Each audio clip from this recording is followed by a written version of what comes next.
Alam mo, isa sa pinaka-favorite ko sa buhay ko, yung fact na hindi ako naging madamot sa iba.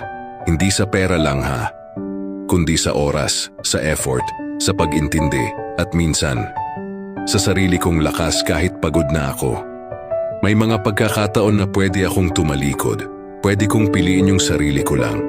Pero pinili kong magbahagi, makinig, umintindi, umagapay, kahit walang kapalit, kahit walang palakpak. At alam mo yung nakakatuwa? Masarap sa pakiramdam. Yung tipong uuwi ka na pagod pero busog yung puso mo. Kasi alam mong may natulungan ka, may napagaan kang loob, may napangiti ka kahit saglit lang. Hindi ako perpekto, pero proud ako sa part na to ng buhay ko. Na sa mundong madamot minsan, pinili kong maging bukas palad. At para sa akin, malaking yaman na yon.